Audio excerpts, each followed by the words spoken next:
இன்றைக்கி சுவையான நண்டு கிரேவி எப்படி பண்ணுறதுன்னு பார்க்கலாம் வாங்க. அதுக்கு 2 தக்காளி 2 வெங்காயத்தை நறுக்கி வச்சுக்கிட்டு ஃபஸ்ட்டு வெங்காயத்தை நம்ம மிக்சியில் போட்டு குறைன்னு அரைச்சி வச்சுக்கலாம். அதுக்குள்ளே வானலையும் போட்டாச்சு. அடுத்து தக்காளியை போட்டு தக்காளியும் அது கூட மிக்ஸ் பண்ணி அரைச்சிக்க வேண்டியதான். பெருஞ்சீரகம் 1 ஸ்பூன் அளவுக்கு போட்டுக்கணும். இப்போ எல்லாம் நல்லா மழை அரைஞ்சிருச்சு. இப்போ வானலில் எண்ணெய் ஊற்றிட்டு எண்ணெய் நல்லா காஞ்சதும் பார்த்திங்கன்னா நம்ம இப்போது அரைச்சி வச்சுருந்த வெங்காயம் தக்காளி பெருஞ்சீரகம் நல்லா அரைச்சி வச்சுருந்தோம்ல அதை போட்டு நல்லா கிண்டிக்கணும். அந்த வெங்காய வாசம் போகிற அளவுக்கு நல்லா கிண்டிக்கணும். இஞ்சி பூண்டு பேஸ்ட் எப்போயுமே நாங்கள் நான்வெஜ்ஜுக்கு கட் பண்ணி அந்த மாதிரி ரெடி பண்ணி வச்சுருப்போம். அது கறிவேப்பிலை எல்லாத்தையும் எடுத்து நல்லா அந்த வாசனை போகிற அளவுக்கு நல்லா இது பண்ணிக்கணும். இஞ்சி பூண்டு பேஸ்ட் எப்போயுமே கடையில் வாங்க மாட்டோம், நாங்கள் ஃப்ரிட்ஜில் ரெடி பண்ணி வச்சுருப்போம் நான்வெஜ்ஜுக்குன்னு, அதை யூஸ் பண்ணிப்போம்.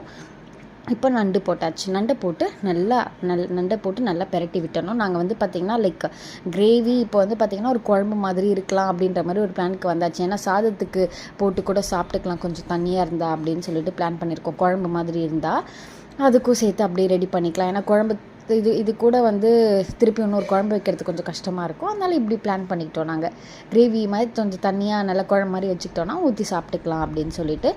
சளிக்கு அவ்வளோ நல்லது இது. நல்ல கண்டிப்பாக நீங்கள் எல்லாருமே வீட்டில் செஞ்சு பாருங்கள். இது நடுவில் பேசிக்கிட்டே இருந்தேன், மஞ்சத்தூள் போடுறதுக்கு சொல்ல மறந்துட்டேன்.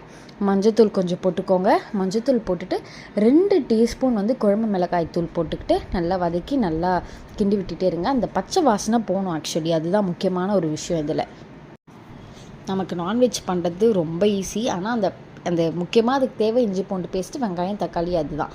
அதெல்லாம் நம்ம பக்கா வச்சுருந்தா அது ஈஸி தான். இப்போ பார்த்திங்கன்னா அந்த பச்சை வாசனை போகிற அளவுக்கு வதக்கிட்டு நல்லா தண்ணி ஊற்றிக்கிட்டு தேவையான அளவுக்கு உப்பு போட்டுக்கிட்டாச்சு. உப்பு போட்டுட்டு இதை அப்படியே கொஞ்சம் மூடி வச்சிடுறோம். மூடி வச்சுட்டு கொஞ்சம் நேரம் கழித்து திருப்பியும் போய் அதை லைட்டாக கொஞ்சம் கிண்டி விடணும். திருப்பி வேணா மூடிட்டு கிண்டி விட்டுக்கலாம். அந்த குழம்பு நமக்கு தேவையான பதத்துக்கு வர அளவுக்கு. முக்கியமான விஷயம் பெப்பர். நான் ஒரு 1/4 ஸ்பூன் பெப்பர் போட்டுப்பேன் எப்போயுமே. அதுதான் கொஞ்சம் நல்லா வாசமாக இருக்க மாதிரி இருக்கும். அதுவும் சளிக்கெலாம் ரொம்ப நல்லதுன்றதுனால நான் எப்போவுமே பெப்பர் எல்லாத்துலேயுமே சேர்த்துப்பேன். நீங்களும் பெப்பர் இதில் சேர்த்துக்கோங்க. அப்புறம் நல்லா வெந்துட்டதும் பார்த்திங்கன்னா கொஞ்சம் கொத்தமல்லி நல்லா கட் பண்ணி வச்சுக்கிட்டு போட்டுக்க வேண்டியதான். இந்த மாதிரி நியூ ரெசிபிஸ் வேணும்னா அவர் பாண்டி டைரிஸை ஃபாலோ பண்ணுங்கள். பாய்.